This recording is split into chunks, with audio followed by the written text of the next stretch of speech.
Muy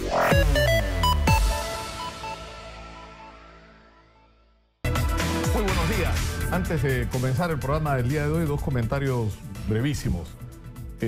Lo primero tiene que ver con la salida de Daniel Córdoba, el ministro de la Producción, en medio de un incidente sinceramente bochornoso. Es decir, el ministro tiene una reunión con representantes de los pescadores que habían convocado una huelga y que se vienen quejando desde hace tiempo de un manejo sesgado y perjudicial para la pesca artesanal por parte del viceministerio de la Producción encargado de pesquería, a cargo del señor Héctor Soldi, que dicho sea de paso ya había renunciado para ese momento a su cargo. Alguien grabó esa conversación y en medio de esa conversación el ministro en algún momento acepta la salida de Soldi como parte de la transacción que está haciendo con los pescadores. Y a raíz de esto se inicia todo un proceso que ha terminado en la madrugada con la renuncia del ministro Daniel Córdoba. Yo creo que esto nos tiene que obligar a una reflexión sobre quién toma las decisiones en el Perú.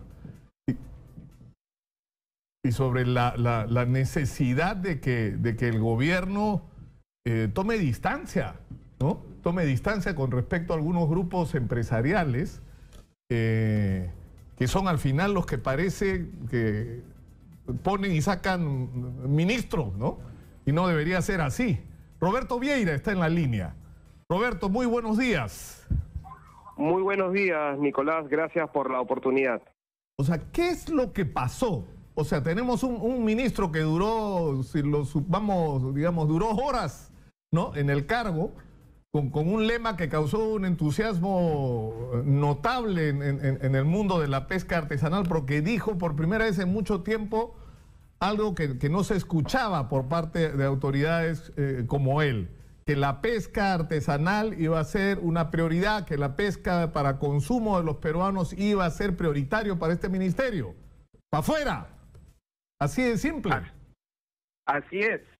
Un ministro que cometió el pecado de mirar el mar para el consumo humano de nuestro país, que tiene un alto porcentaje de anémicos y desnutridos.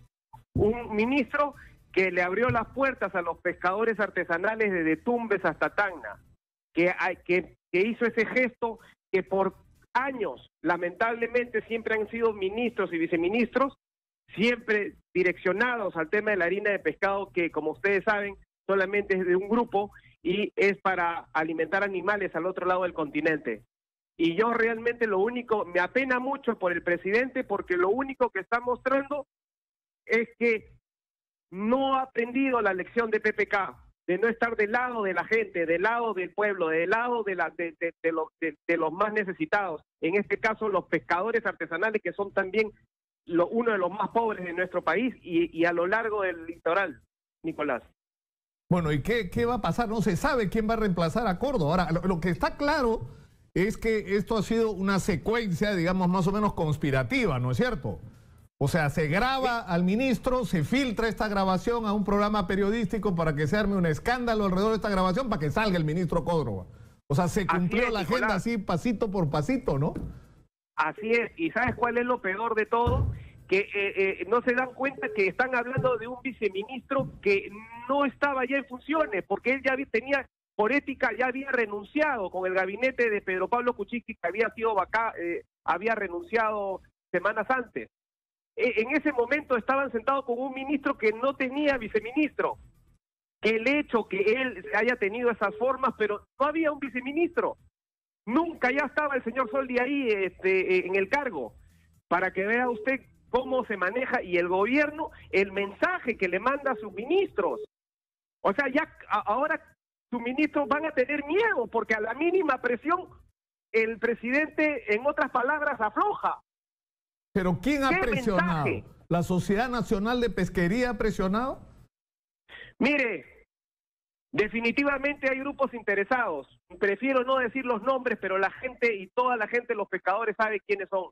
Digamos, no hay que ser brujo para adivinar.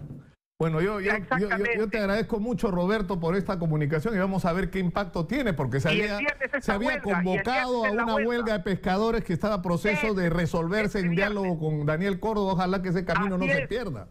Así Ojalá es, que y va ese a ser camino no este se viernes la pierda. huelga.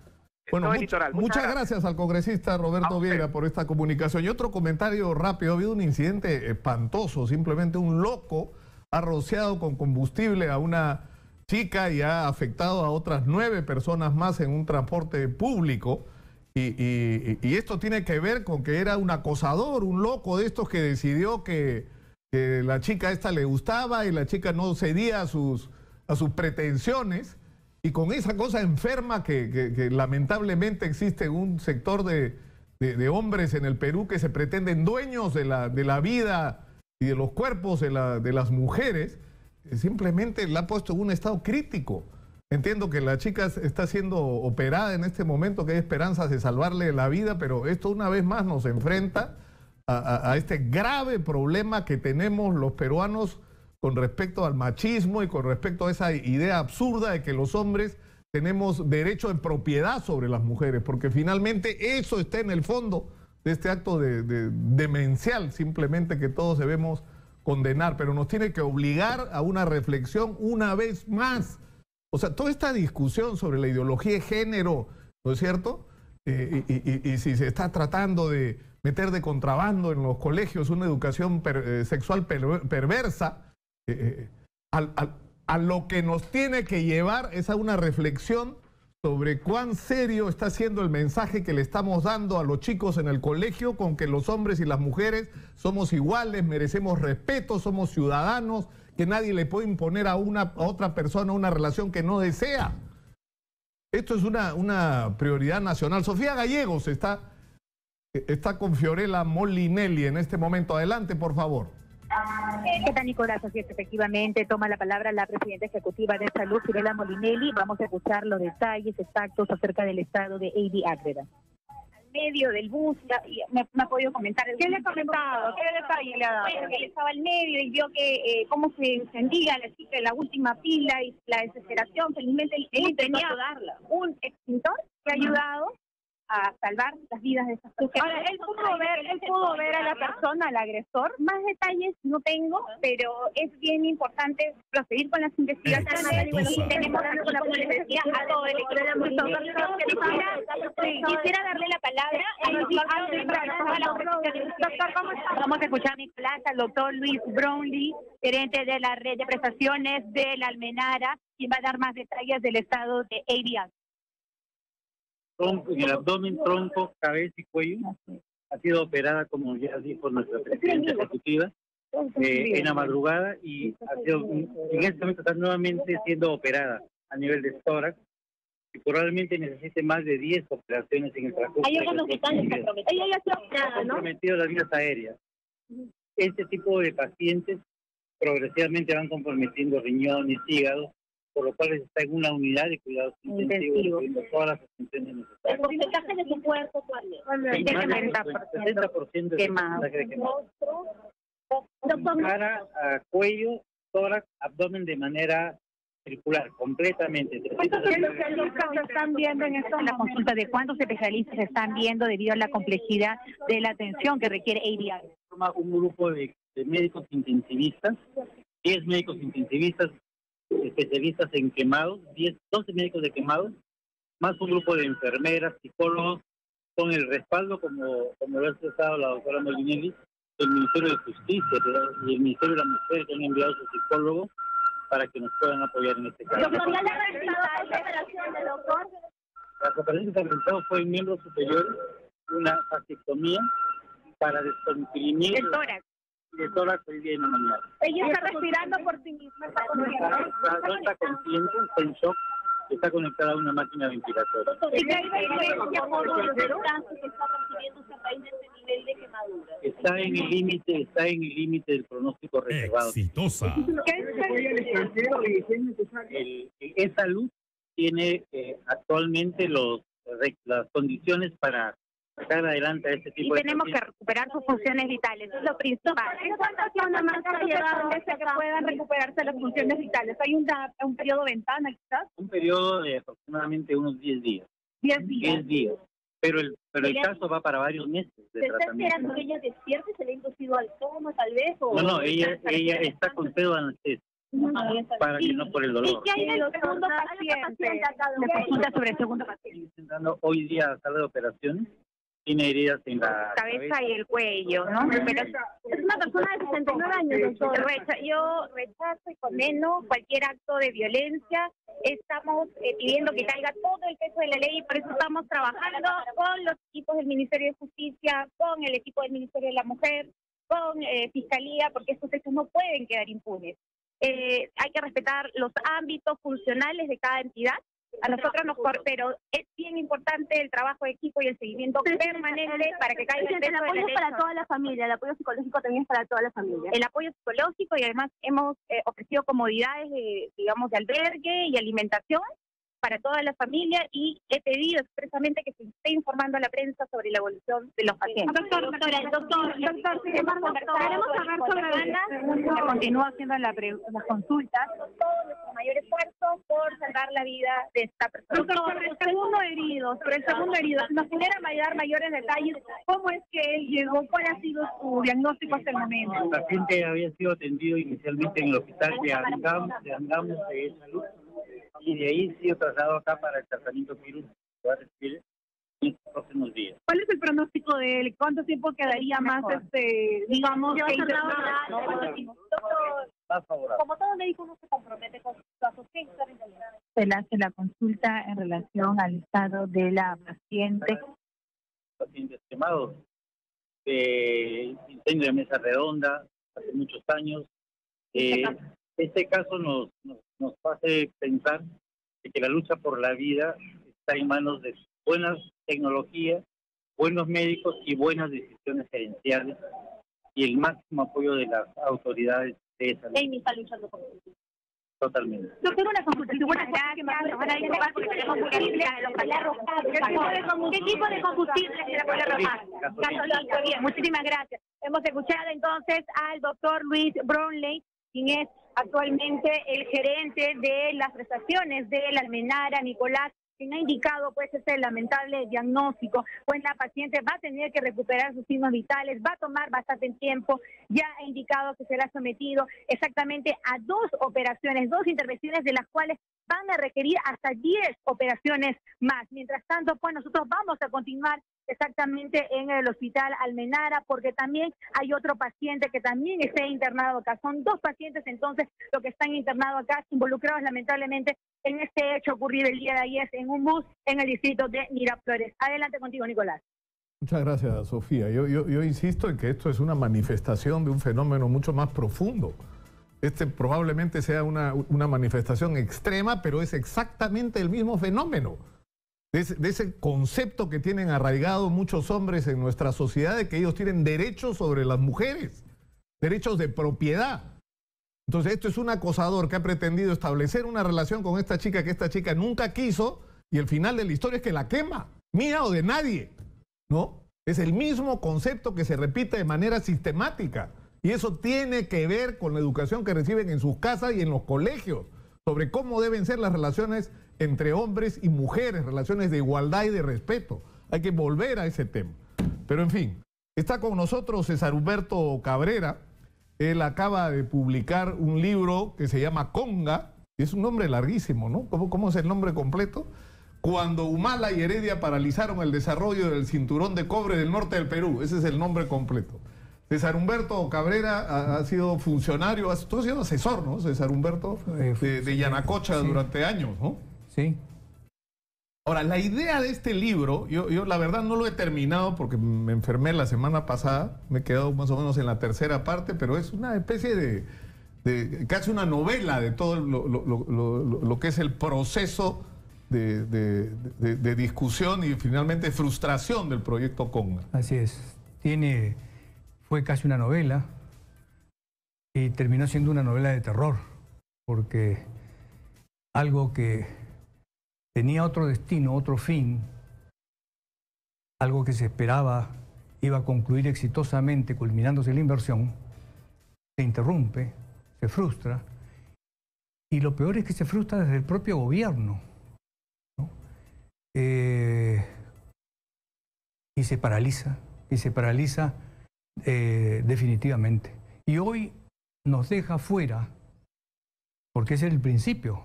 Luego seguía Galeno, Michiquillay, La Granja y Cañariaco. Y se paraliza todo. Y eso significaba 1.500.000 toneladas de cobre adicionales para el Perú. En lugar de estar en 2.500.000 como estamos ahora, deberíamos estar en 4 millones de toneladas. Quizás no en 4 millones hoy, o el 2019, el 2020, quizás 1 millón más, quizás 3,5 millones. Pero ese millón más, Nicolás, es muy importante remarcarlo, hubiera significado a los precios actuales 2.200 millones de dólares de utilidades y 660 millones de impuestos a la renta. Si cogemos un multiplicador de 2 a 1 en relación con tributación del impuesto a la renta, porque aparte de eso, por ejemplo, en las mineras tienen el impuesto selectivo al combustible, que es muy importante, el impuesto a la renta de las personas, etcétera, y de las otras empresas de las industrias conexas, tú tienes que fácilmente llegas a 1.200 o 1.500 millones de dólares, es decir, medio punto del PBI. El déficit actual no estaría en 3.5%. O no se esperaría que sea 3.5, se esperaría que sea 3%. Ahora, lo que tú relatas, César Humberto, es que había un proceso para hacer conga, se genera en determinado momento una discusión sobre el estudio de impacto ambiental, sobre si este debe ser revisado o no, pero en este proceso Gregorio Santos estaba de acuerdo con el proyecto. Sí. Es más, por lo que tú sostienes, Gregorio Santos lo que pensaba era que gracias a los recursos que iba a generar, ¿no es cierto?, la explotación del proyecto Conga, él iba a tener dinero suficiente como para producir una pequeña revolución a nivel del progreso, digamos, de Cajamarca. Claro. Pero que de repente esto se interrumpe por dos factores. Uno, la presión del sector representado por Marco Arana, ¿no es cierto?, que ejerce una presión, digamos, desde abajo, y por el otro lado, por la actitud del propio gobierno. Así es. Así es. Y mira, permíteme... Porque eso resulta sorprendente mirado ahora, ¿no es cierto? Cuando uno escucha a Gregorio Santos ahora hablar de conga. Claro, no, mira, lo que dijo Gregorio Santos y lo que dijo la semana pasada Rolando Breña Pantoja. Enero del 2011, primer mes de Santos en el gobierno regional. Hoy nosotros, como presidentes regionales, señalamos que esta es la oportunidad de los minerales de Cajamarca. Y dice más, necesitamos una proyección de largo plazo porque los proyectos de Yanacocha, Goldfish, Anglo American y otros, que son proyectos que implican largos años de permanencia, para 15 o 20 años, es posible plantear un programa de desarrollo regional de largo plazo. O sea, él estaba pensando que esto le permitía un plan de desarrollo de largo plazo. Y la semana pasada, en la presentación del libro, en que fue comentado por Salomón Lerner Guitis, primer ministro en aquel momento, Rolando Breña Pantoja, todavía secretario general de Patria Roja, en aquel entonces también, y Roque Benavides, dice lo siguiente, Rolando Breña: cuando triunfó Santos en Cajamarca, el proyecto no era romper o expulsar a las mineras, era producir un desarrollo equilibrado con la presencia de todos los actores económicos, incluida la minería. El propio Santos tenía esa concepción. Y va más lejos, porque hace un deslinde completo con el antiextractivismo. Dice, el antiextractivismo es una barbaridad, es una estupidez. El problema es encontrar los mecanismos bajo los cuales se genere la menor distorsión posible y el menor daño posible a la ecología y el ambiente. Entonces, no solo Santos tenía esta concepción enero del 2011, sino su partido, reflejada en las palabras de alguna manera era la postura que Allende había tomado en Chile, digamos, sobre el papel de la minería. Porque además, es decir, siendo un hombre de izquierda, un presidente socialista, decía que los recursos para el desarrollo, ¿no es cierto?, de Chile iban a venir precisamente de la minería. Exactamente. Y mira, Nicolás, Allende dijo en su momento, el cobre es el salario de Chile. Y en el Perú lo estamos sintiendo hoy. El cobre va a ser el salario del Perú, empieza a ser el salario del Perú. Es importantísimo para el Perú. Y lo estamos viendo en esta caída de el nivel de vida de las personas, en este aumento de los niveles de pobreza, que tiene consecuencia directa con la disminución de la tasa de crecimiento, la que a su vez del país tiene que ver. César Humberto, tenemos que ir brevemente a la pausa. Yo quisiera que regresemos para que nos expliques exactamente, porque tú a quien le atribuyes la principal responsabilidad del fracaso del proyecto Conga, no es a Marco Arana, ni siquiera a Gregorio Santos, es al presidente Ollanta Humala. Claro, tú dices que él y Nadine Heredia son los responsables de que esto no marchara. Así es. Y que se cerraran los caminos incluso para el entendimiento, ¿no? Así es. Pero bueno, hablemos de esto tras la pausa. Estamos con César Humberto Cabrera, que acaba de presentar el libro Conga, que tiene un nombre larguísimo, insisto. Cuando Humala y Heredia paralizaron el desarrollo del cinturón de cobre del norte del Perú. Es el nombre completo del libro, que es, la verdad, hasta donde he leído, parece una novela.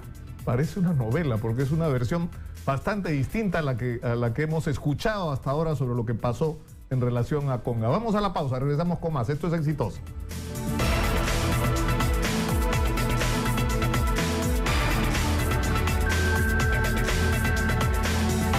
Antes de seguir adelante, tenemos un mensaje de nuestro auspiciador. Llegó la hora.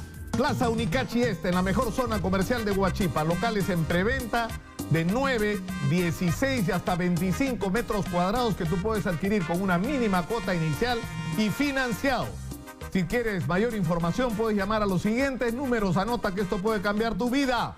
468-6104, 930-645160 y 973-871628. O visítanos en el Facebook, Plaza Unicachi Este. Y estamos con César Humberto Cabrera, que acaba de lanzar un libro donde nos relata una versión, yo creo, sorprendente sobre la historia de por qué no ocurrió Conga. Y lo que tú estás contando, César Humberto, es que en un primer momento la empresa Yanacocha tenía un nivel de acuerdo con el presidente regional de ese momento, que era Gregorio Santos. Gregorio Santos tenía la idea que el desarrollo de la minería le iba a dar los recursos suficientes para producir una gran transformación a nivel de Cajamarca, y eso lo iba a legitimar como líder. Y de repente le ocurren dos problemas. Por abajo, ¿no?, como mordiéndole la canilla a Marcos Santos y un movimiento que era relativamente pequeño, ¿no es cierto? Calificado como anti-extractivista, digamos, que estaba en contra del proyecto. Y por el otro lado, el gobierno de Ollanta Humala y Nadine Heredia, que hacía dos cosas. Primero, le negaba recursos y apoyo al gobierno regional de Santos, a quien consideraba un enemigo. Y por el otro lado, no decía ni sí ni no en relación a Conga. Claro. Efectivamente, Santos llega con esta concepción, como lo dice él mismo en enero del 2011 y como lo dice Rolando Breña en la presentación del libro la semana pasada. En agosto, Santos no moviliza una sola persona ni hace acción ilegal alguna hasta fines de noviembre. En agosto, Santos no ha realizado las acciones ilegales típicas que se habían hecho en otras regiones, por ejemplo, anulando las concesiones mineras, ¿no? Ahí esas cosas no ocurrieron. Recuerda la primera parte del año 2011, en la campaña electoral, en el sur ocurre lo de Tía María, ocurre lo de Santana. ¿Con qué propósito? Con el propósito de levantar las masas para que apoyen a Humala en la segunda vuelta. Eso no ocurre en Cajamarca. Santos apoya a Humala. Santos es visitado por Humala, que le ofrece recursos, ¿no? Y Santos moviliza las masas, pero sin movilizarlas contra el proyecto minero, ni este ni ningún otro. Entonces, en agosto, cuando empieza el gobierno de Humala, cuando él sabe que se está negociando el tema tributario, él dice, voy a realizar actividades de inversión importantísimas para transformar la región. Y se le ocurre un proyecto interesante que en ese momento lo está haciendo Yanacocha, y es el Museo de las Culturas. Se dice, oiga, señores de Yanacocha, ustedes han comprado un terreno para el Museo de las Culturas, ustedes han encargado al doctor Walter Alba este proyecto, él ha hecho el diseño, él me lo ha notificado, nos invita a conversar y dice, dónenme el terreno porque tengo el ofrecimiento del presidente Humala de hacer el museo. Bueno, señor, le donamos el terreno si usted tiene la voluntad y la disposición de hacer este proyecto, de llevarlo adelante. Dicho sea de paso, hasta ahora no se ha construido, el terreno está tirado. Humala no le da un centavo. Santos le envía una carta, le pide audiencia, 11 de agosto, no ocurre, no hay respuesta. Fin de agosto, inicios de septiembre, Santos públicamente ya le dice Humala, dice ante la prensa de Cajamarca, el presidente no me ha dicho si Conga va, el presidente no me ha dicho qué piensa sobre Conga. En el momento en que Humala tenía que decirle al señor Santos, lo que pienso es que este proyecto, como decir, más... Lo que tú estás diciendo es que si la voluntad política de Ollanta Humala hubiera sido el proyecto va en un contexto en el cual tenía el respaldo del propio gobernador o presidente regional, la historia hubiera sido otra. A pesar de lo que tú en el mismo libro describes, yo creo acertadamente, que es la mala relación que se había establecido entre Yanacocha y la población, en el impacto negativo. Es decir, la ciudad de Cajamarca se convierte en el campamento, digamos, de la compañía, ¿no es cierto? Y eso produce una perturbación por las diferencias, digamos, de ingresos, donde un chofer de camión podía ganar más que un catedrático de la universidad, ¿no es cierto? Más que el director, más que el rector. Más que el rector de la universidad. Por un lado, por el otro lado se disparan los precios de todo, desde los alquileres hasta la alimentación, los servicios, todo se dispara, porque los superclientes de Yanacocha tenían para pagar, ¿no? Y eso produce una perturbación, una especie de resentimiento, aparte del hecho de que, digamos, en Cajamarca la gente no se sentía satisfecha con el nivel de incorporación al proyecto desde el punto de vista laboral, ¿no es cierto? Pero lo que tú dices es que esto pudo ser diferente, a pesar de la mala relación que en determinados momentos se estableció. Claro, pero en primer lugar quiero recordar que fue el Consejo Provincial de Cajamarca el que le pide a la empresa que no haga un campamento, sino que se quede. Que se quede en la ciudad. En la ciudad para obtener los beneficios, pero eso resulta siendo contraproducente. Debió hacer un campamento, una ciudad satélite, pero en ese momento, digamos, al primer momento, eso se supo 2 o 3 años después, no se conocían las dimensiones de lo que iba a ser la mina. Se pensó inicialmente que se iban a producir 150.000 onzas por año. Se terminaron produciendo 3 millones de onzas por año. Entonces, escaló la producción y escaló también el número de trabajadores. Pero en el momento que eso se supo, se debió hacer una ciudad satélite. Pero a pesar de todo eso, como bien dices, Yanacocha tenía 20 años funcionando, o casi 20 años funcionando, casi 20 años operando. O sea, no te puedo querer, no puedo simpatizar contigo, pero estás presente, generas actividad y lo entiendo. Entonces, volviendo a lo de Humala, no le abre el camino que Santos busca, no le da los recursos que le ha ofrecido después de un gigantesco apoyo electoral. La segunda vuelta fue decisivo el apoyo electoral de Santos y Patria Roja. ¿Tú podrías decir que finalmente Humala usa a Santos para ganar las elecciones y ahí lo traiciona? Por supuesto, como traiciona a tantos, ¿no? Pero lo que sucede es que le dice, le produce un maltrato enorme al no transferirle los recursos que él le había ofrecido y al permitirle que ingrese en esta dinámica de inversión que él estaba buscando. Porque además le solicitó a Yanacocha que busque terrenos de 8 hectáreas para 2 colegios emblemáticos. Igualmente, porque Humala le había ofrecido los recursos para hacer esos colegios emblemáticos. Entonces, y cuando tiene los terrenos, el gobierno no le da los recursos para hacer el colegio. Todavía no se llegó a la compra de terrenos porque lo otro ya tenía el terreno y comprar terrenos es un proceso muy complicado. Claro. Pero se le iba a comprar los terrenos. Pero el problema es que no hay respuesta de parte de bueno, ya la historia que conocemos es, porque lo que se convierte en determinante para que el proyecto no vaya es el hecho de que Gregorio Santos se pase al lado de los anticonga y ahí simplemente ¿no es cierto? Claro, porque... Se acabó la historia. Claro, porque si vemos el momento decisivo, en primer lugar, Santos nunca quiso huelga indefinida. No es el estilo ni de Santos ni de Patria Roja. Él no entró a la huelga indefinida. La huelga indefinida estaba muriendo el fin de semana del 26 de noviembre. Estaba muriendo. Saavedra va a hacer un plantón al gobierno regional a pedirle que se sume. Prudentemente Santos no lo hace.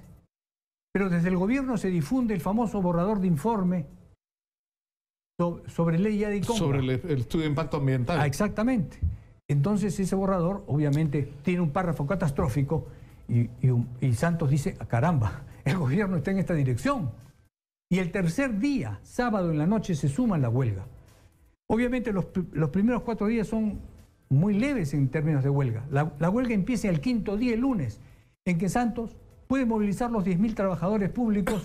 Podía movilizar con la legitimidad que tenía a quien quisiera. A quien quisiera. Ahora, tenemos que ir terminando por hoy, César Humberto, y digo por hoy porque yo creo que esta es una discusión que sigue siendo trascendente. O sea, más allá de las lecciones que haya que aprender de Conga como proyecto específico, es una discusión trascendente en el Perú el hecho de que una de nuestras principales riquezas es la de los minerales. Y de ahí tiene que salir parte de los recursos para transformar el país, para convertirnos en un país moderno. La discusión no debería ser si lo hacemos o no, sino cómo lo hacemos. ¿Qué tipo de relaciones se establecen con las empresas? ¿Qué tipo de relaciones se establece con la sociedad civil, con las personas directamente afectadas por el desarrollo de estos proyectos? Así es. ¿No es cierto? Con los gobiernos locales y regionales. Es decir, eso, aunque parezca absurdo de un país que tiene, ¿no es cierto?, siglos de minería, es una agenda pendiente. Es una agenda pendiente. Es el punto central. O sea, en Chile no se discute el tema de si la minería es o no importante para el país. El chileno promedio sabe que la minería es importante, está internalizado, está en la educación de todos los días. En el Perú se cuestiona todavía la posibilidad de hacer minería. Eso no tiene ningún sentido en un país de este tipo. Y ese es el tema que tenemos por delante, es el reto que tenemos por delante. A mí, por ejemplo, me complace mucho que el día de la presentación del libro, Breña dijera todas estas cosas que yo conocía, pero que las dijera en público. Y a un público que se quedó absolutamente sorprendido. Patria Roja contra los extractivistas. Patria Roja favorable a la inversión minera. ¿Qué pasó? Es que yo creo que los peruanos con cierta experiencia, de izquierda o de derecha, comprenden ya esto, pero se tiene que generalizar a toda la sociedad peruana la importancia de la minería para el desarrollo del Perú. César Humberto Cabrera ha estado con nosotros y sinceramente yo la verdad no terminó el libro por esta influencia horrorosa que me dolió en la cabeza con fiebres y cosas horribles 6 días. No te preocupes que ya no contagia, ya pasó la fase crítica, pero me he leído medio libro como novela y voy a terminarlo ahora el fin de semana, te lo prometo. Bueno, muchas gracias. Muchas gracias a César Humberto Cabrera. ¿Dónde está Erika Rado? Palacio de Justicia, adelante por favor. ¿Qué tal, Nicolás? Muy buenos días. Información en vivo. Acaba de concluir precisamente la audiencia en donde pues la Fiscalía solicita esta medida de confirmatoria de incautación.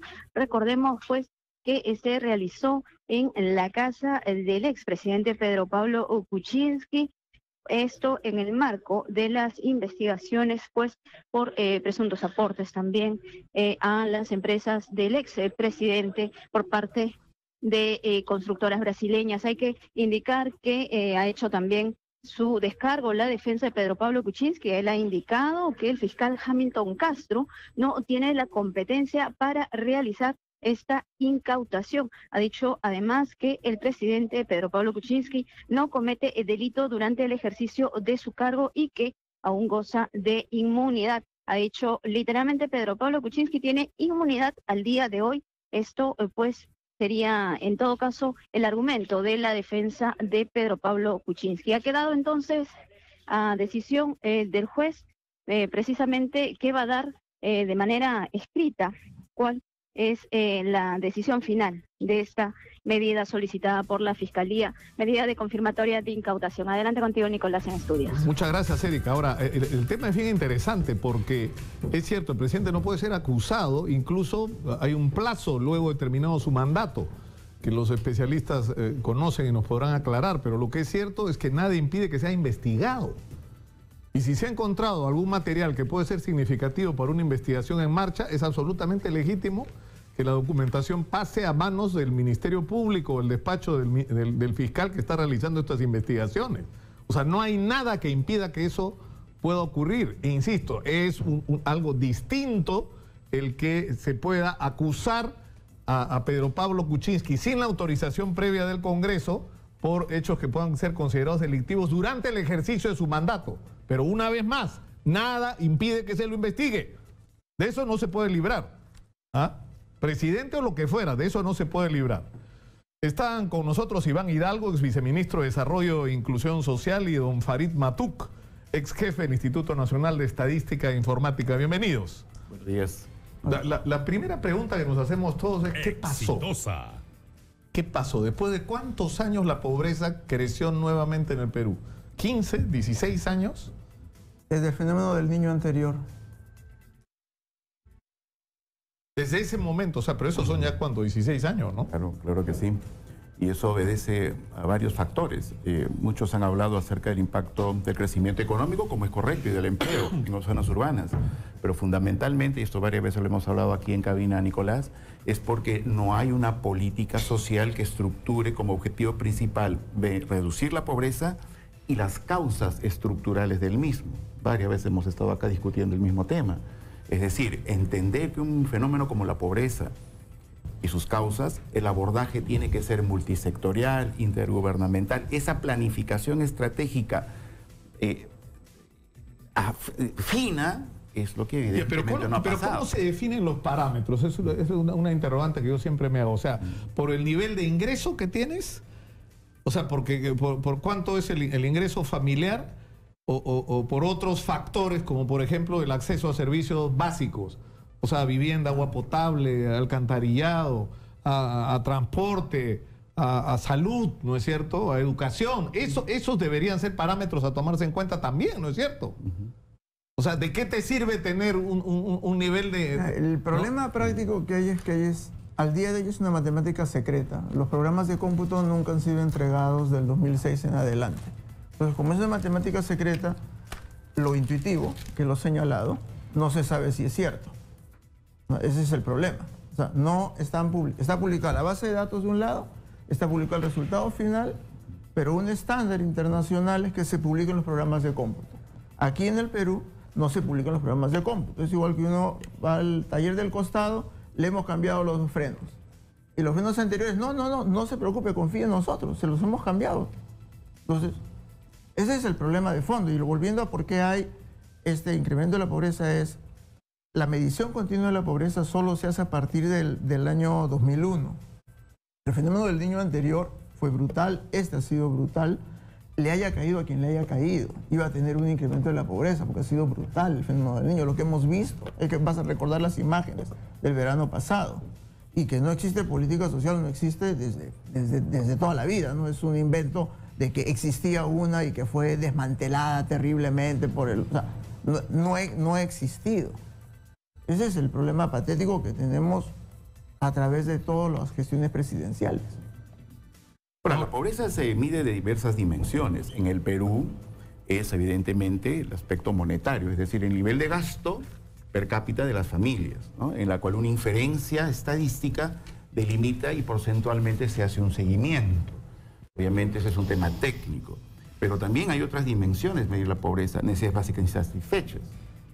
Un hogar que no tiene acceso a agua, saneamiento, electricidad, obviamente está en pobreza, ¿no es cierto? Entonces, hay varias dimensiones. Quizás la discusión hacia más adelante es cómo nosotros armemos realmente indicadores multidimensionales de la pobreza. Y no solamente el aspecto monetario. Pero además hay un hecho que debería ser significativo, ¿no es cierto? Determinante. Que salgas realmente de la pobreza, porque lo que te ocurre en el Perú es que puedes...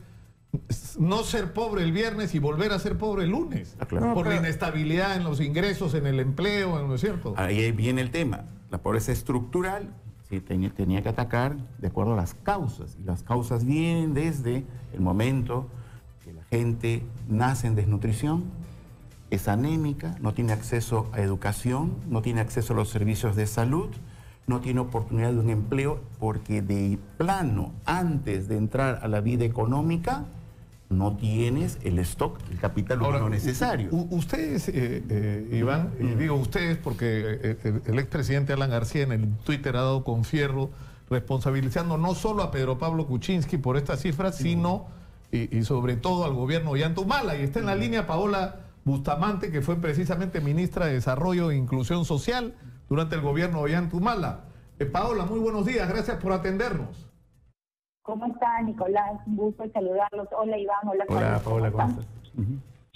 ¿Cuál es el nivel de responsabilidad que ustedes asumen sobre estas cifras, Paola?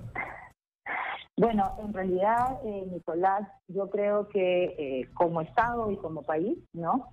Comenzar lamentando lo que ha sucedido y evidentemente las cifras nos permiten identificar que la responsabilidad de la pobreza, el incremento de la pobreza, no está como lo ha señalado el presidente García en el gobierno del presidente Humala. Lo que tenemos claramente evidenciado es qué ha sucedido en estos últimos año y medio, 2 años de gestión actual de gobierno. Y 2 temas: no se ha dinamizado todo el crecimiento del país y los arreglos institucionales vinculados con la política social se han dejado de lado. Pero yo creo que más allá, Nicolás, de venir y seguir echándonos la culpa de quién fue y quién no fue, yo creo que es importante reconocer, efectivamente, la pobreza, así como la desnutrición crónica infantil, sabemos que tuvo una reducción importante en el quinquenio del señor García, pero también es hidalgo reconocer que en la época del presidente Humala continuó la reducción de la pobreza y continuó la reducción de la desnutrición crónica infantil. No es cierto que se estancó, continuó en otras condiciones, con otras realidades, en el marco de la situación económica del país y del mundo. Perú es uno del único país que en el año 2013, ¿sí?, tuvo crecimiento positivo, pequeño, pero lo tuvo. Todos los países de la región caían. Perú continuó reduciendo pobreza cuando otros países se estancaron. Y uno de los temas importantes es que efectivamente fue reconocido en el año 2017 que Perú, cuando ha tomado decisiones de continuidad de política pública, tiene reconocimiento mundial, como es el caso de la nutrición crónica infantil, que esperemos que realmente en la próxima información del INEI no suba la desnutrición, pero la desnutrición continúa bajando. Y en el caso de la pobreza también ha continuado bajando. Cuando los pobres, y yo creo... ¿Pero qué es lo que ha pasado entonces? ¿Esto es un hipo, resultado del fenómeno del niño? No. ¿Qué es? En realidad, yo considero que la situación de la pobreza ha cambiado.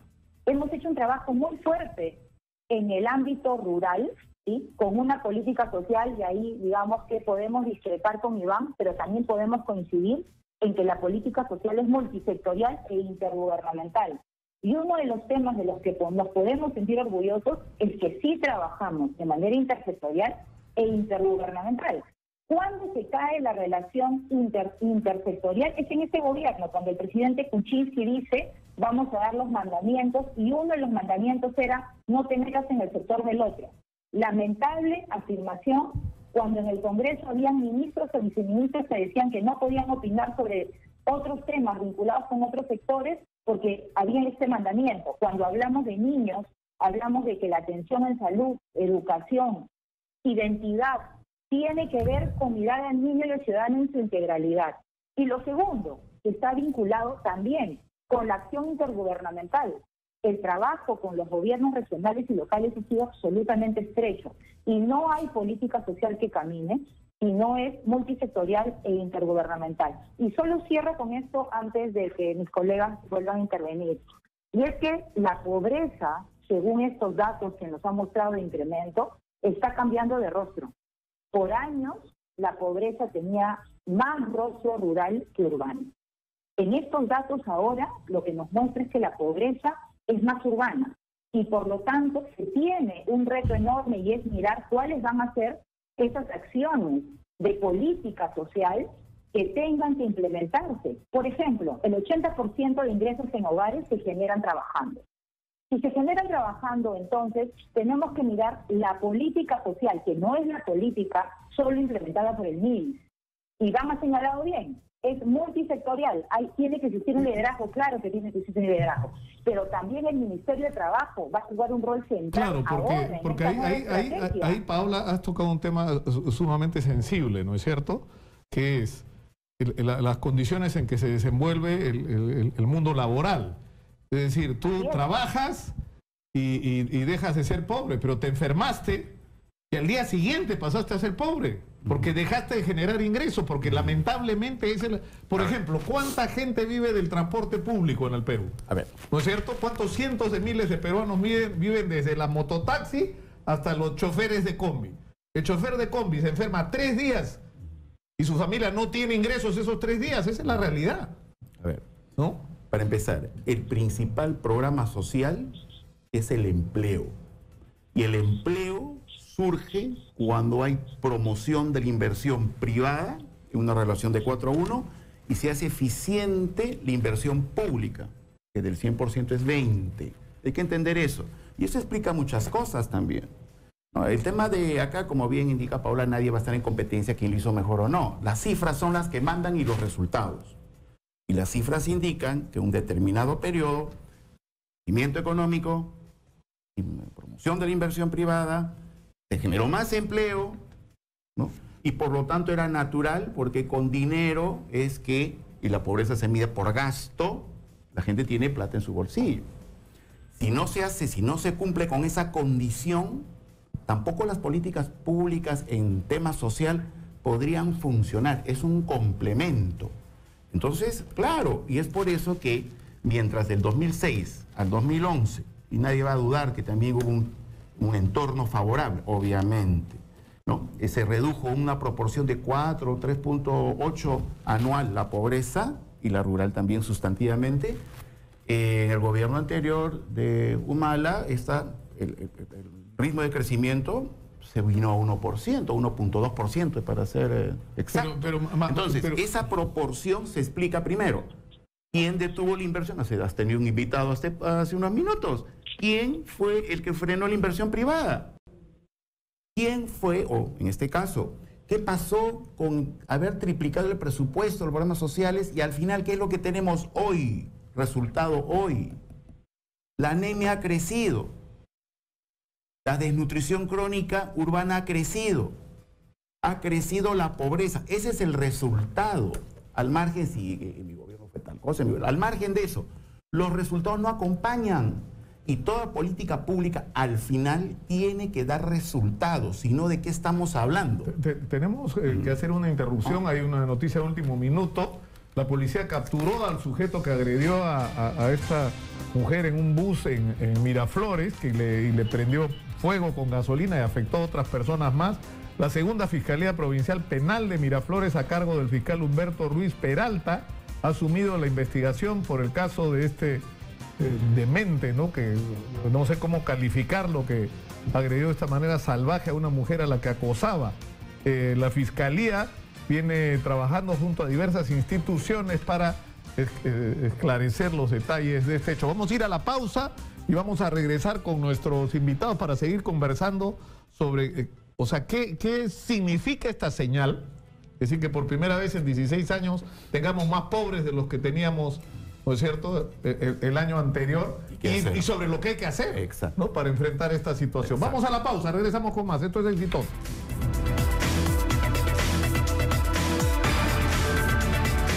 Antes de seguir adelante, tenemos un mensaje de nuestro auspiciador. Llegó la hora.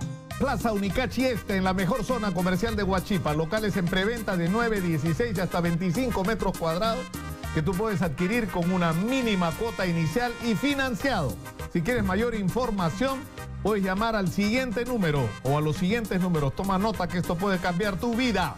468-6104, 930-645160 y 973-871628. O visítanos en el Facebook Plaza Unicachi Este.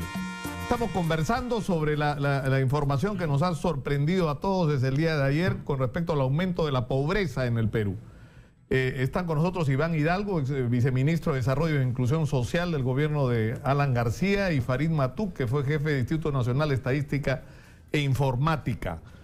La pregunta es por qué ha ocurrido lo que ha ocurrido. Es un hipo resultado de que hubo fenómeno del Niño el año pasado, es manifestación de alguna manera o una expresión o una consecuencia de la crisis que se ha producido en la industria de la construcción por el tema del abajato y las obras paralizadas, o es algo más profundo que nos está ocurriendo. Yo creo que es una mezcla de ambas cosas. Evidentemente, que la falta de un dinamismo económico resulta con menor empleo, y primera vez que sucede que hay pobreza urbana. Porque el empleo está más ligado, obviamente, a centros fabriles, a capitales donde los servicios, donde otros sectores son dinámicos, y la pérdida del dinamismo provocan estos fenómenos. Pero también hay que indicar que al buscar eliminar este fenómeno que es la pobreza, insisto, cuando uno lo mira sector por sector, pierde su potencia. Y en parte es verdad, pero no solamente de este gobierno, del anterior también. Hay que ser justos en eso. Los presupuestos estratégicos, articulados multisectorialmente, se dejaron de lado por trabajar ministerio por separado con su visión de cómo solucionar los problemas. Y así no se resuelven los problemas. Por eso tenemos los resultados tan negativos en todas estas variables. Lamentablemente, para bajar pobreza, tienes que entender que la pobreza está ubicada en ámbito rural y urbano, pero en el ámbito rural tienes que implementar la infraestructura. Ahora, lo que resulta preocupante es, tenemos estos índices que corresponden al año pasado, ¿no es cierto? Y cuando no estaban las realidades que se están viviendo en el agro, con la crisis en la papa, la crisis en el maíz duro amarillo, es decir, hay en este momento en el campo una crisis muy seria. Y si proyectamos simplemente lo que está pasando, las cifras de este año podrían ser peor. Pero el problema de fondo es, se está discutiendo sobre las dichosas cifras de la pobreza cuando no mide nada. O sea, la cifra oficial de la pobreza dice que Madre de Dios desde hace años es un departamento de los menos pobres del Perú. Y cuando uno mira anemia y desnutrición, resulta que no es. O sea, la pobreza monetaria no mide nada. Ese es un problema que lo vengo insistiendo. El otro problema, que también es parte de lo que ha ocurrido de lo de urbano-rural, se hizo el censo del 2007 y Perú es más urbano que Alemania, porque se cambió la definición de urbano. O sea, no pues. O sea, el censo del 2007 se hizo mal, y uno de los colaterales es que el Perú hoy oficialmente es más urbano que Alemania. No, pues las políticas públicas se hacen mal, pues, porque el Perú no es así. El otro problema que tenemos es de que en la medición del PBI este PBI del año pasado creció más que el del 2009. Entonces, y la pobreza se incrementa. Entonces, estamos midiendo bien el PBI. Las cifras de empleo, que no tienen mucho laboriosidad, mucho trabajo adicional. Las cifras de empleo son sencillamente cuánta gente se reporta al Ministerio de Trabajo. Vienen cayendo de hace años, pero el PBI sigue creciendo. Entonces, el problema que tenemos es que de las herramientas que los decisores de políticas públicas del ministerio que fuese están tomando, esas mediciones los están llevando a ninguna parte. O sea, ese es el problema de fondo. O sea, no podemos tener esas contradicciones en las cifras. Digamos, pero esto es un lado, pero el otro es el de... yo creo que no se puede tomar como inexorable que tienes un fenómeno del Niño, entonces inevitablemente estás condenado a que la pobreza la pobreza crezca y se multiplique. ¿Por qué? Porque si tú tomas una política audaz de reconstrucción como iniciativa, no hubo, pues, la situación hubiera sido otra. No, es decir, tenían 25.000 millones de soles para gastar en la reconstrucción, gastaron 2.500. Ya pues, entonces tiene la respuesta en la boca. Ya lo dijiste. Es obvio. Sería interesante, hay unos datos que no son de la grave cifra que todos discuten, pero que podría dar soluciones, porque acá también estamos siempre para aportar, ¿no? No solamente para hacer el análisis y decir tal gobierno tal fue mejor, no, eso ya está dado, ¿no? Y eso se sabe perfectamente que el gobierno fue el que hizo o no hizo lo que tenía que hacer. Miren unos datitos interesantes para ver y dar luces de lo que se debería hacer. Fíjense, población pobre según grupo de edad, de 0 a 14 años, nuestra niñez, infancia, que es la ventana de oportunidad donde invertir para el futuro, para que no haya pobreza, 40%. Son pobres. Miren, ¿De qué material son las viviendas de los pobres? 42% de adobe. Entonces ya es evidente lo que hay que hacer y dónde hacer. Miren esto. Piso. Cuando hablamos, por si acaso, de desnutrición, ¿por qué tiene que ver con pobreza? Es porque un niño desnutrido no va a poder desarrollar su inteligencia y no va a poder aprender en el futuro y por lo tanto se va a insertar laboralmente en un mundo competitivo, con alta productividad, pero sin falta de capital humano, el elemento conceptual. Pero hay que trabajar desde abajo también, pues, ¿no es cierto?, en varios niveles. El 58.8% del material de las viviendas de los pobres es tierra. Cuando un niño gatea en la tierra, inmediatamente cae en diarrea, 3 diarreas, desnutrición. Miren las cosas elementales del cual se desprende lo que hay que hacer. No hay empleo, oigan, ¿y por qué no se hacen para empezar en las viviendas el piso? Tenemos que interrumpir brevemente porque Sofía Gallegos está con la hermana de Ivy Ágreda, la chica que fue salvajemente agredida en un bus en Miraflores. Adelante, por favor. ¿Cómo está, Nicolás? Así es, efectivamente estamos en compañía de Sandra Aguirre, hermana de Ivy Ágreda, quien en estos momentos da detalles sobre lo que necesita para las siguientes intervenciones de su hermana. Oye, tenemos cómo se tienen que acercar acá, preguntar. Sí, tienen que venir acá al hospital Almenara, no, para indicar que es para la paciente Ivy Ágreda, ¿no? Sandra, son estas 2 unidades de sangre, se necesitan 2 unidades de sangre. Así es, 2 unidades de sangre para mi hermana, ¿no? Se acaban de capturar al presunto autor de lo ocurrido de su hermana. ¿Qué puedes decir? La verdad no sabía decir porque no sé exactamente, no tengo una Tenemos información de que se le ha capturado en Carabalí. Se le ha capturado en Carabalí. No conocía. Su hermana menor, sin embargo, indicado que su hermana recibía constantes amenazas, era acosada. Sí, bueno, yo no sabía de eso, recién estoy escuchando también y bueno, no, yo quisiera por favor pedir a todos los medios, a todos los gobiernos, que el gobierno y a todos que me puedan ayudar, pidiendo las cámaras, de repente solicitando la información de telecomunicaciones para que puedan ver, ¿no?, si hay mensajes que indiquen que a mi hermana han estado acosando. Después conversado, ¿tienes mayores detalles con tu hermana menor, la que ha dado el asunto, si ha hablado con la hermana menor de Ivy? ¿Ha detallado un poco más desde cuándo este hombre habría estado persiguiendo a tu hermana? A él, bueno, sí, más o menos sé que ha sido hace un mes, pero no, tampoco mi hermana no sabe. ¿Trabajaba con ella? Es lo que se comenta. ¿Cómo? ¿Qué tipo de relación tenía con este sujeto? ¿Trabajaban juntos? La verdad no sé, pues están ahorita, la policía está investigando, ¿no?, para poder dar exactamente con la persona, ¿no? ¿Qué le hacían en estos momentos? Sí, una de ellas está también declarando. ¿Qué pide para ese sujeto?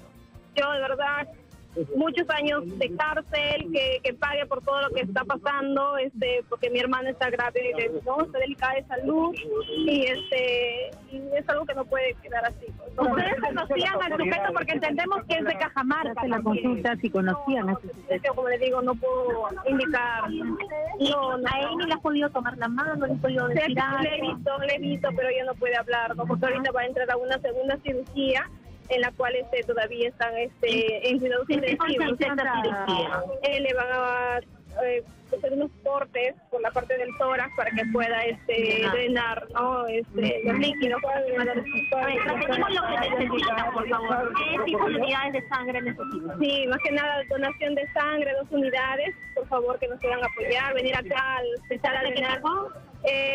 Bueno, no me dijeron el tipo porque creo que acá no se responde. ¿Estarían llegando de Cajamarca a todas las horas? Sí, mis padres pues, van a estar viniendo. Sí, van a venir los dos. ¿Por qué línea está llegando? Estamos justamente coordinando a ver si pueden venir en avión, ¿no? Porque aún no salen de Cajamarca. No, todavía están en Jaén. ¿Hay posibilidad de que pues las autoridades puedan ayudar al traslado de tus padres? Para que estamos justamente coordinando también con el Ministerio de la Mujer, muchas personas que pueda ayudar. Sandra, ¿qué sensación te ha dado de ver la consulta? ¿Qué sensación ella siente al ver a su hermana en estas condiciones? Y no es posible que no haya esta seguridad, ¿no?, para nosotros, las personas que estar andando y nos pase eso, ¿no? Por eso también pido que haya más seguridad que todo el gobierno. ¿Cómo podría ser al Poder Judicial, todos para que nos puedan apoyar y hagan justicia y sigan adelante, ¿no?, a todos. ¿Cómo podría ser tu hermana? Bueno, ahorita mi hermana está en una situación... No, como persona en general. Entendemos que ella... Sí, mi hermana es una emprendedora, luchadora, desde que vino de allá de Jaén.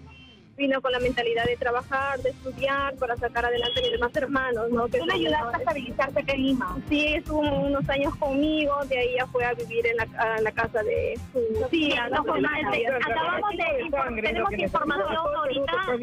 Sí, no me dice el tipo de sangre, solamente pueden venir a la confirmación de que este sujeto ha sido capturado, se ha convocado una conferencia de prensa para su... Sí, yo lo que... fue capturado. Ya, bueno, sí es así, que identifican bien quién es la persona, y si la persona que capturó es la responsable, pues tiene que pagar por ello, ¿no? Pero que primero pues investiguen quién es correctamente, ¿no? Para que no haya tampoco injusticia, ¿no? Pero eso es lo que pido. Y bueno, agradecer bastante al hospital Almenara, a los médicos que en todo momento me han estado ayudando, me han estado dando información de mi hermana, me han apoyado en todo el personal de acá se ha portado muy bien, gracias a ellos, de verdad les agradezco y están ahí conmigo. Sandra, ¿no? ¿Qué decirle a esta persona? De repente se le hace la consulta que decirle a este presunto autor de lo ocurrido con Heidi Agre, que ha dejado en esta lamentable situación a su hermana.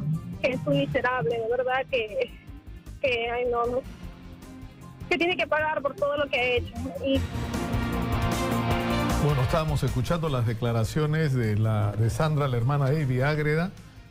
Ustedes han escuchado el principal pedido que se está haciendo es de donantes de sangre. Se necesitan 2 unidades. No importa el grupo, porque hay un banco de sangre en el hospital Almenara.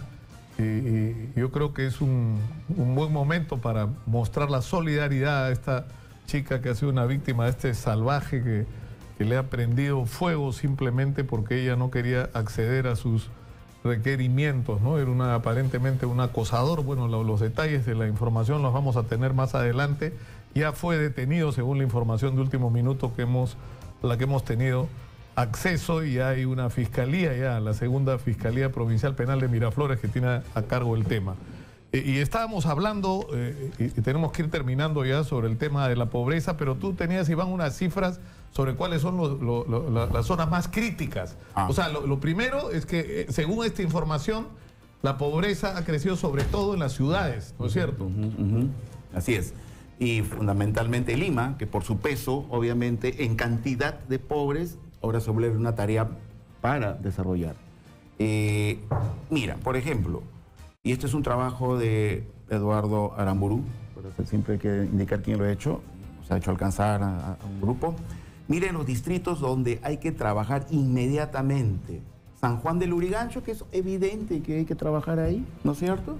Villa El Salvador, San Juan de Miraflores y Puente Piedra, y ni hablar de Ventanilla, la zona de Mi Perú. Es decir, la identificación de dónde trabajar está dado. Lo que hay que es buscar cómo estructurar desde el lado del Estado y también, evidentemente, del lado privado, porque siempre es importante, atender las necesidades. Te mencionaba, el 60% de las viviendas no tienen sino piso de tierra. El 70% de los pobres no tienen título de propiedad sobre su vivienda. El 61% de los pobres viven con calamina o eternit. Es decir, el 74% de los pobres dice que tiene acceso a agua, pero a veces es simplemente un puquial donde defecan animales con un tubo y dice que tienen agua. Más del 25% de los pobres en un pozo séptico hacen sus necesidades. Es decir, ¿qué hay que hacer? No es difícil. Aún el 25% de los pobres cocinan con leña o bosta, infectando a los niños. Es decir, ¿qué es lo que hay que hacer? Claro que está evidente. Más o menos obvio. Tenemos que terminar. Tenemos a Paola Bustamante todavía en la línea, ¿no es cierto? Paola, ¿estás ahí todavía? Claro, claro. No creas que te olvidamos, y por eso queríamos darte la última palabra. Tú, por lo que te he escuchado decir, ¿consideras de que lo que ha pasado con el gobierno de Pedro Pablo Kuczynski, pese al corto tiempo que nos ha estado gobernando, ha sido un retroceso? Eso es lo que tú sostienes. Yo lo que considero es que, más allá nuevamente de buscar culpables, y voy a aprovechar los minutos que me da, es que creo que tenemos que enfocarnos en 2 temas. Uno, efectivamente, construir, como ha pedido además el presidente Vizcarra, que todos sumemos. Yo creo que no nos hace nada bien, aun cuando las evidencias y las cifras demuestran, ¿sí?, muchas percepciones o apreciaciones que podríamos tener Iván o yo en esta entrevista, por ejemplo. Yo creo que la ciudadanía tiene que además aprender a buscar la evidencia, o en todo caso ofrecérsela, para que efectivamente puedan tener sus propios juicios de qué pasó en cada gobierno. Pero en todo caso, me parece importante uno de los temas que acaba de señalar Iván, y es que justo ayer he puesto públicamente un cuadro donde efectivamente tenemos que concentrarnos en cerrar las brechas de los servicios de acceso a servicios básicos. Hay muchísimas personas en el país, millones de peruanos que todavía no tienen agua, desagüe, lo que ha señalado Iván, que coincido totalmente, y que es parte de lo que se tiene que hacer hoy día. Pero en dos temas centrales. Uno primero, la dinamización del crecimiento económico a través de la confianza que tenemos que generar como país para que crezcan las inversiones privadas, pero además tener una inversión pública importante. ¿Por qué? Porque efectivamente a través de esas inversiones se va a generar ingresos. Pero no todos van a tener acceso a esos ingresos, porque muchas veces lo que está sucediendo actualmente es que no todos los peruanos tienen el desarrollo de habilidades, competencias y sobre todo las capacidades a través de haber pasado por la universidad o un instituto superior, lo que fuera, para poder engancharse en el mercado laboral. Entonces, en primer lugar, mirar la dinamización de la economía. En segundo lugar, creo que hay un trabajo muy fuerte que tienen que hacer tanto el Ministerio de Trabajo como el Ministerio de la Producción. Y ahí entro y vinculo. Cuando el crecimiento no se da de la manera como se ha venido dando en nuestros países en la última década, ¿sí? Porque más allá que uno crece 1, 3, 5 o 10, crecíamos, ¿sí? Seguía creciendo el Perú, efectivamente. Entonces, en función a ese crecimiento, teníamos evidentemente mayores recursos y la política social acompañaba ese proceso de redistribución. Hoy tenemos que tener una política social ajustada, ¿sí?, a esta realidad, donde un componentes importantes de programas sociales, como por ejemplo Trabaja Perú, donde en el ámbito urbano Trabaja Perú con mano de obra no calificada, ¿no?, a través de proyectos debería tener un rol preponderante porque es un programa contracíclico. Darle muy fuerte al programa de desarrollo de capacidades como jóvenes productivos. A veces nos quedamos pensando en que la política social nuevamente y los programas sociales todos están en el MIS. No, se tienen que articular, pero claro, lo peor que puede pasar es que los sectores no se articulen. Y ahí sí discrepo abiertamente con Iván, porque he estado dentro del gobierno y me consta que el trabajo fue articulado intersectorialmente. Y no lo digo yo, que le pregunten a los gobernadores, con cada uno de los gobernadores con los que se ha trabajado de manera articulada a nivel nacional. Pero en todo caso, aquí, por ejemplo, mientras los padres buscan trabajo y tienen capacidades, tenemos que generar el empleo. Aquellos que no tienen, hay que fortalecer sus capacidades a través de jóvenes productivos, a través de Trabaja Perú, a través de Beca 18 para insertar a esos jóvenes que están saliendo, por ejemplo. Pero ¿qué pasa mientras ellos trabajan? Y ahí yo creo que el programa Cunamás del MIDI juega un rol central. Los padres tienen que trabajar y no tienen dónde dejar a sus hijos de manera segura. Bueno, darle un mayor impulso al programa Cunamás, de tal manera que puedan dejar a sus hijos en un lugar seguro y de esa manera puedan continuar. Obviamente, y de manera paralela, tenemos que cerrar las brechas de acceso a servicios básicos, que en el 2012 estaba en 12% en el ámbito rural y en el año 2016 la dejamos en más de 28%. Eso implica que sí es posible, en condiciones adversas en el mundo internacional, con crecimientos de 3, 4% en el quinquenio del presidente Humala, ¿sí? Pero adicionalmente, con ese porcentaje de crecimiento, ¿sí?, se pudo cerrar brechas en muchas partes del país. Nuevamente, cuando en el 2012, 12, ¿sí?, de cada 100 peruanos que vivían en el ámbito rural tenían los 4 servicios básicos. En el 2016, 28 de cada 100 peruanos que viven en el mundo rural tenía los 4 servicios básicos. Por lo tanto, en estas condiciones adversas, sí es posible cerrar brechas. Yo creo que, efectivamente, como país perdimos una oportunidad en el año 16-17 en el cambio de gestión, cuando se plantearon una serie de aspectos que fueron en contra del crecimiento del país, de la dinamización de las inversiones públicas y también dejando de lado la política social. Pero es momento, y creo que el presidente Vizcarra ha invocado a todos a trabajar de manera conjunta y a sentarnos juntos de esta mesa que tú acabas de convocar, y más allá que esté por la línea telefónica, efectivamente podamos contribuir y sumar para que estos datos se reviertan en el más breve plazo y que más peruanos salgan de la pobreza y sobre todo, alcancen el desarrollo y el bienestar pleno. Muchas gracias a Paola Bustamante, muchas gracias a Iván Hidalgo y a Farid Matú por estar con nosotros esta mañana. Vamos a ir a la pausa, esto es Exitosa. Vamos a regresar para aliviarnos un poco de las malas noticias con el señor Víctor Contreras Santa Cruz. Él es dueño de YOL Fashion y nos va a contar su historia de éxito personal en nuestra secuencia Los Exitosos, y vamos a hablar también con el doctor Bromley sobre el tema psicológico que hay detrás de este loco enfermo que ha tirado gasolina sobre esta chica porque simplemente ella no quería acceder a sus requerimientos o a sus intenciones de tener una relación con ella. Es lo que aparentemente ha ocurrido en este caso. Vamos a la pausa, volvemos con más. Esto es Exitosa.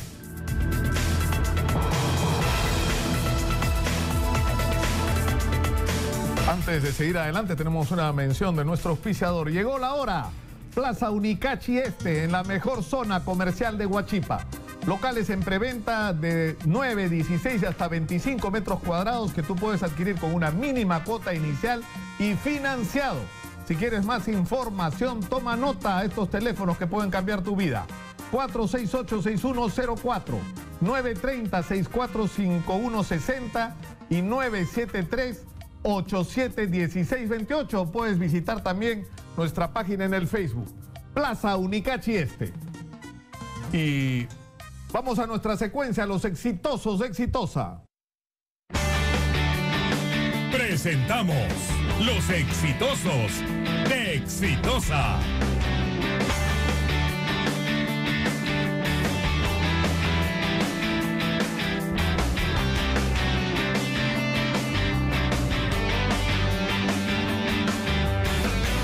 Nos acompaña el día de hoy el señor Víctor Contreras. Él es dueño de la empresa YOL Fashion, que ya ha puesto, bienvenido, toda la exposición de sus productos. Estos son todos los productos que usted... No, es parte. ¿Cómo estás? Hola, buenos días. ¿Por qué no nos cuenta primero lo que es su negocio en este momento? Nosotros venimos desde 1990, empezamos con la empresa familiar a hacer unos polos y poco a poco fuimos creciendo. Ahora ya fabricamos lo que es pantalón, casaca, short, todo lo que es... Tienen su propia marca, digamos, su propia línea de productos. Sí, la marca se llama YOL Fashion y YOL es el nombre de mi hija. Por eso que le hemos puesto YOL, porque eso fue una marca familiar, empezó como jugando, ¿no? Pero... ¿Y ustedes dónde venden? ¿Ustedes tienen una cadena de...? Tenemos una cadena a nivel Lima, pero nuestro punto principal es en La Victoria, Gamarra. Ahí tenemos una cadena de tienda en Gamarra. ¿Y cuántos puntos de venta tienen ustedes? Ahorita tenemos 18 puntos, pero inicialmente o en el mejor momento teníamos 48 tiendas. Pero la situación económica, financiera del país no nos acompaña. Todo el mundo sabemos la situación que estamos viviendo y eso afecta tremendamente a la industria nacional. Aparte que nadie nos protege de la competencia mundial, digamos, ¿no? De lo que es la ropa china. Ahora están entrando la ropa en la India y están entrando ropa de otros sitios que el costo es mucho más barato.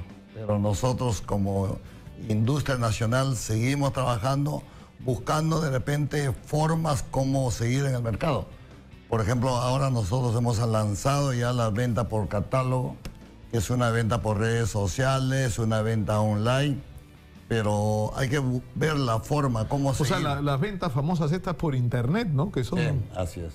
Entonces nosotros estamos ahorita trabajando por todo lo que es incrementando la venta por internet. Ahora, ¿cómo empezó su historia? Su historia personal, porque digamos este es el final, no sin sus dificultades incluso presentes, pero ¿cómo empezó su historia personal? Bueno, yo he sido miembro del ejército, yo soy de la escuela, egresado de la Escuela Técnica del Ejército, egresé en 1978, trabajé hasta 1988. Cuando di un examen para seguir unos estudios, una beca para seguir en Rusia, mandaron a otros por el tema de la vara que siempre nos falta, claro, ¿no? Entonces, como que eso me chocó y yo pedí mi solicitud de baja. Entonces me fui a la calle, ya era casado, tenía 3 hijos, mis hijos estaban en la edad escolar, pero me importó porque tan duro, tan golpe fue la injusticia que se cometió con mi persona. Entonces en la calle vi qué podía hacer. Empecé a fabricar como un tema de pasar el tiempo 100 polos.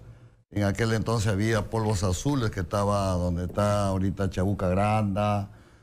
Habían ambulantes en Jesús María, Miraflores. Entonces eso era mi línea de donde yo podía vender mi producto. Y los 100 polos los vendí rápido.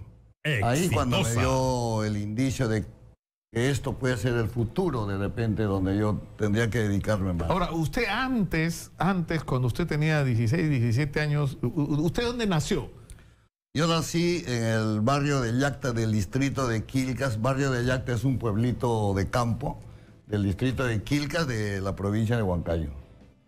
Y llegó a Lima y me dicen que usted vendía fotografías. ¿Cómo es eso? Lo que pasa es que mi papá murió cuando yo tenía 13 años y me quedé con la mamá, y la mamá, bueno, nos hizo terminar mis estudios primarios, secundarios. Yo estudié en el INEI 23, un colegio industrial. Apenas terminé mi 5º año de secundaria, a los 17 años me vine para Lima porque no tenía opción de seguir estudios superiores en Huancayo. Entonces, cuando llegué acá a Lima no tenía dónde llegar. Llegué al RIMAC, a la casa supuestamente de un caserón que era la propiedad de un amigo, y teníamos que dormir en el caserón con unos cartones, pero era época de diciembre donde el clima también favorecía. Y salíamos a buscar trabajo y compramos el comercio y encontramos donde había la facilidad para poder vender fotografías, más que nada de la playa, de la gente, para tocar las puertas y ofrecerle la foto, y por ahí la rentabilidad era, por ejemplo, la foto me costaba $1.20 y lo vendía a $2. Entonces, y de ahí ya empezamos para sobrevivir acá en Lima. Y de ahí postulé yo a la Cantuta. Porque quería ser maestro. No, porque yo quería seguir estudiando, pero la intención era dónde estudiar, donde no generaba costo. Y en la Universidad de la Cantuta no generaba costo porque yo estudié internado, porque la misma universidad te da desayuno, almuerzo, y tenía vivienda. Y tenía vivienda. Entonces se pagaba así un monto, y eso yo lo generaba de los trabajos que hacía en la chacra en las noches, porque yo era hombre de campo, de trabajo, de lucha, ¿no? Entonces para mí era fácil. ¿Y de ahí terminó entrando usted al ejército? Estudié 2 años en la Cantuta, y de ahí se presentó la oportunidad de un familiar que me dijo, se había inaugurado en 1975 la Escuela Técnica del Ejército, donde se salía egresado como técnico ya en una materia definida, y que había también posibilidades de estudiar en el extranjero. Eso me despertó un poco, y encima que daban propina. Entonces teníamos igualito, teníamos uniforme, teníamos comida, teníamos donde vivir, y encima era la propina. Por eso yo voy, averiguo, compro el prospecto, postulo, ingreso. Ingresé en 1976. Claro, como él nos contó, y terminó saliendo por esta injusticia que usted sintió, de la que había sido víctima. Ahora usted nos contó, regresemos a donde nos habíamos quedado de la venta de polos. Comienza vendiendo polos y se da cuenta que esto puede ser un negocio. Sí, yo me di cuenta, lógicamente, cuando hice los 100 polos, se vendió rápidamente y había una rentabilidad por medio. Entonces yo dije que acá estaba el futuro, vi como... Y había la posibilidad de trabajar en una empresa en la selva, de una empresa aéreo que se llama Elisur, al cual hasta ahora está operando. Había esa posibilidad de trabajar en esa empresa, pero yo deseché la invitación que me hicieron porque yo vi como un nicho hacia el futuro dentro del mundo textil.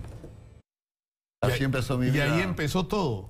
Ahí empezó todo cuando... Ahora, usted mandaba hacer las prendas a terceros, ¿no es cierto? Ahora usted fabrica su propia... Tenemos una planta, bueno, ya lo achicamos la planta. Nosotros llegamos a fabricar 150.000 pantalones mensual y 300.000 polos mensual, que fue la capacidad más grande que fabricamos acá. Pero es un montón. ¿Y eso se vende solo en el Perú o se exporta también? Solo en el Perú. Pero te estoy hablando antes de la invasión del capital extranjero que invirtieron en los centros comerciales, que eso nos quitaron a todos los industriales textiles. Eso es una cosa increíble que ha pasado, ¿no? Porque yo creo que nadie puede cuestionar la necesidad de integrarnos al mercado internacional, ¿no es cierto? Pero eso no puede hacerse al precio de lo que lamentablemente ha pasado con la industria textil, lo que está pasando con la agricultura. Nosotros estamos importando hasta papas, y es el colmo, ¿no? Claro, cuando acá papas y eso no te pasa en otros países, ¿ah?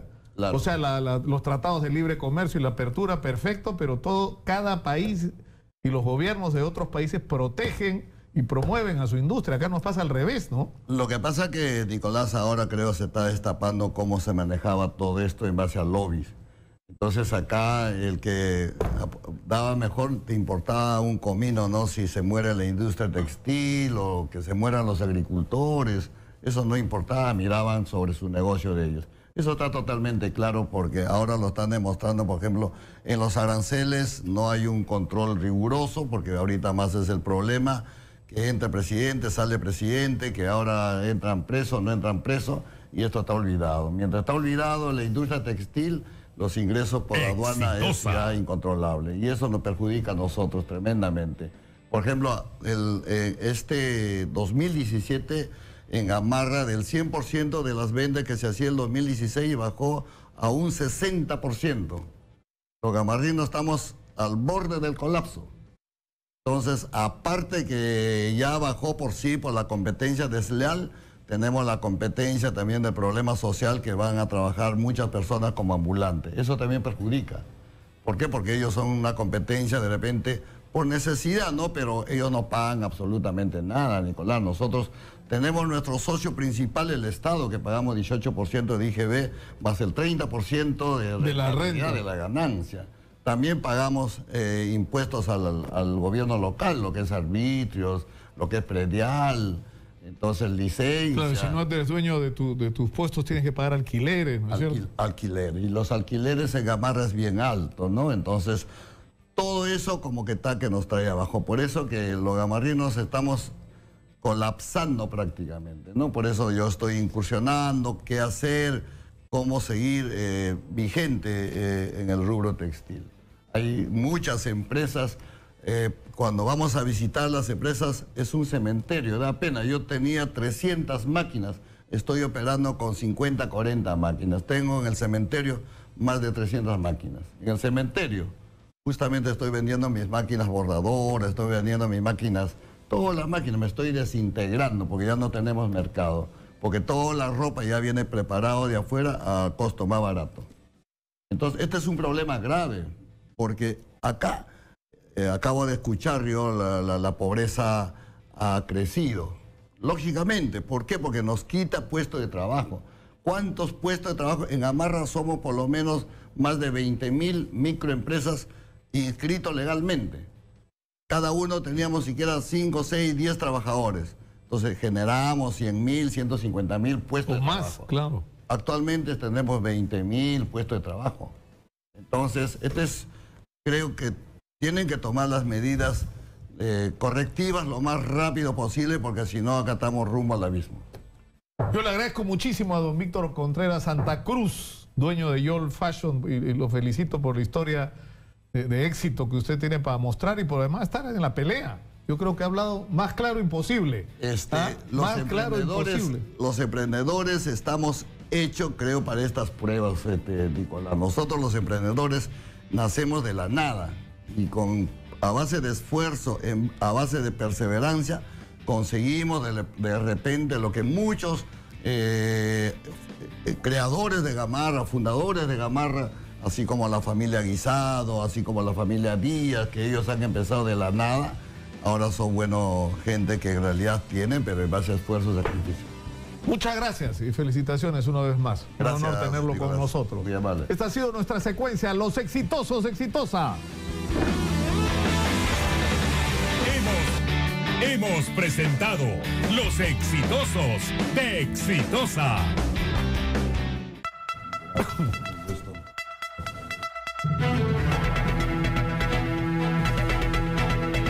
Vamos a recibir ahora al doctor Carlos Bromley, psiquiatra. Bienvenido, doctor Bromley. Buen día, Nicolás. Este caso de este sujeto que le echa fuego, le echa gasolina ¿no?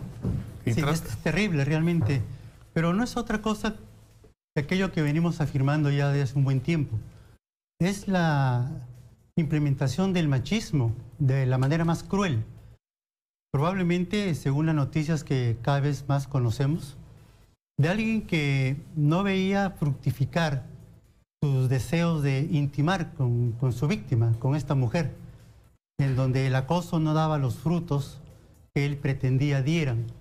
Entonces, ante la negativa de no aceptarlo, pues ha reaccionado de esta manera.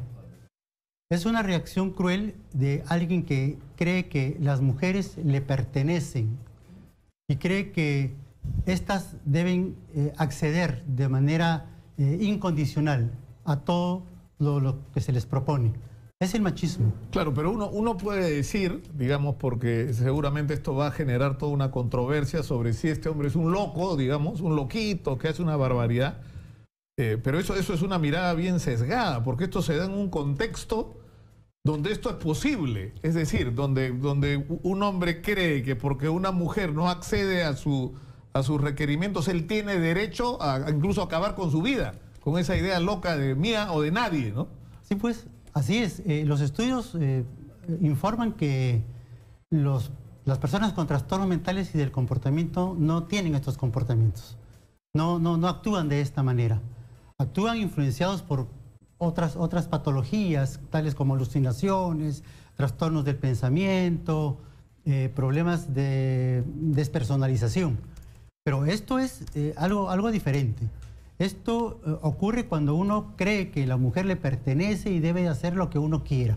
Y cuando esto no sucede así, pues ahí viene la agresión, ahí viene la violencia. Es por eso que tenemos tantos feminicidios en nuestro país. Ahora, ha habido una controversia que yo creo que se ha perturbado completamente sobre la ideología de género, ¿no es cierto? Cuando hubo toda esta discusión,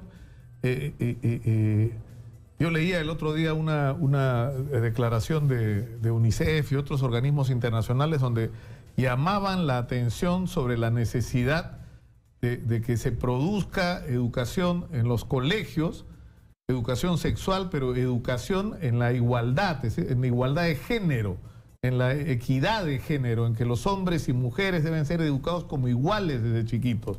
Y eso es clave, ¿no es cierto? Porque eso implica el que el hombre entienda desde muy pequeño que su relación con las mujeres no es que ellas tienen que estar subordinadas a sus deseos, a sus voluntades, a sus decisiones, ¿no? Así es, y viene del colegio, viene de la casa, viene de la crianza de los niños pequeños en nuestros hogares, cuando el hombrecito se queda viendo televisión, se va a jugar a la cancheta con sus amiguitos, y la mujercita pues tiene que hacer las tareas domésticas, lavar los platos y estar pendiente de todo lo que su papá y su hermano necesitan. Se forma en el hogar y continúa en el colegio. Entonces, efectivamente, hay que cambiar la educación. Ese es el asunto de fondo. Que los niños crezcan en la idea de que hombres y mujeres somos iguales.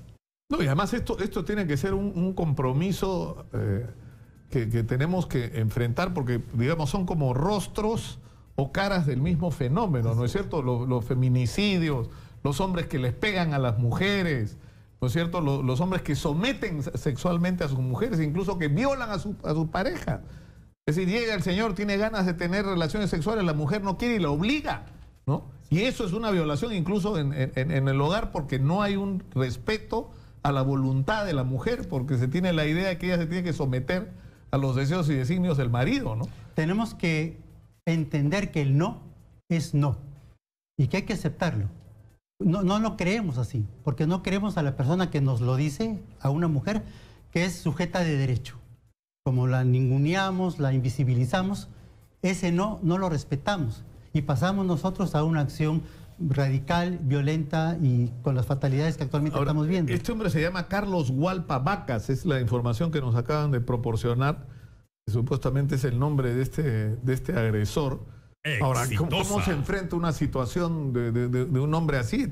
O sea, lo que ha cometido es un delito gravísimo, ¿no? Es un delito gravísimo. Lo que hay que hacer es no permitir ni un milímetro de acercamiento de quien uno no quiere y denunciarlo inmediatamente si esto comienza a ocurrir. Si es en un entorno laboral, en un entorno familiar, en un entorno de barrio. No permitir. Cuando las mujeres a veces, por llevar la fiesta en paz o por una situación de poder del hombre sobre ellas, cuando se trata de un jefe, ceden un poquito, toleran, terminan siendo complacientes. Y la complacencia va de la mano con la complicidad. Entonces finalmente uno llega a creer que el no puede ser sí, que uno puede con un poco más de esfuerzo lograr sus objetivos, cuando no es así. Entonces cuando ya uno avanza más y la mujer ahí sí se cierra y dice no, viene la agresión, viene la violencia.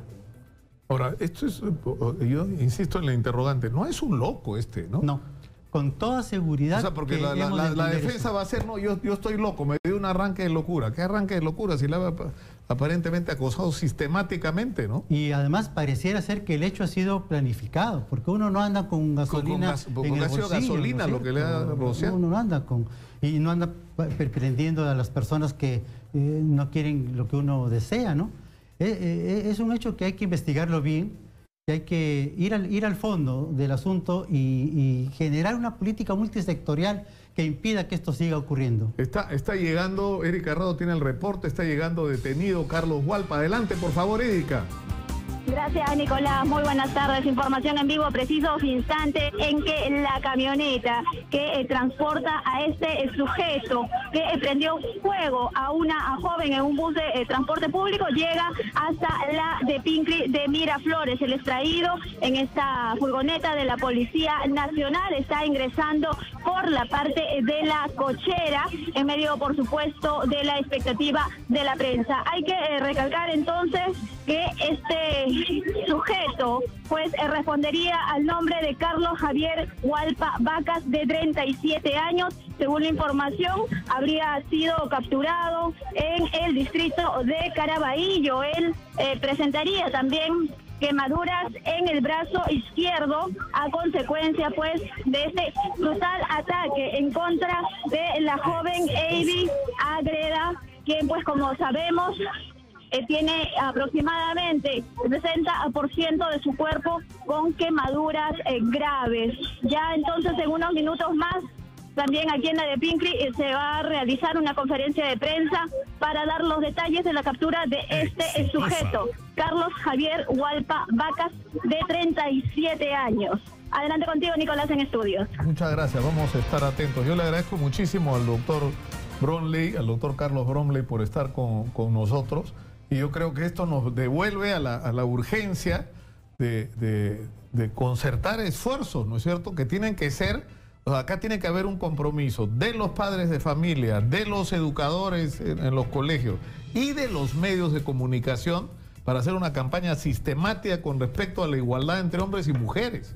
Totalmente de acuerdo, en eso estamos pero no el problema es que hablamos de eso y no lo hacemos, ¿no? Y es hora de que lo hagamos. Deberemos pasar a la acción, efectivamente. Y esto parte necesariamente por un compromiso económico, hay que darle presupuesto al tema, por un compromiso de acceso a los servicios de salud mental, que aún son insuficientes, y por que los medios de prensa, los medios de comunicación, el Ministerio de Educación en los colegios implementen políticas correctas. Muy bien, doctor Bromley, yo le agradezco muchísimo por estar con nosotros. Tenemos que terminar el programa del día de hoy. Yo me despido hasta el día de mañana. Los dejo con el señor Manuel Rosas, que viene inmediatamente después. Una pena, no pudimos conversar hoy día con Gonzalo Núñez. Tuvo razón, ganó el Liverpool ayer a la Roma con este, ¿cómo se llama este jugador egipcio? Que es un Salah, qué bárbaro. Pero en fin, ya habrá oportunidad de hacerlo el día de mañana. Yo me despido. Muy buenas tardes. Muchas gracias por acompañarnos.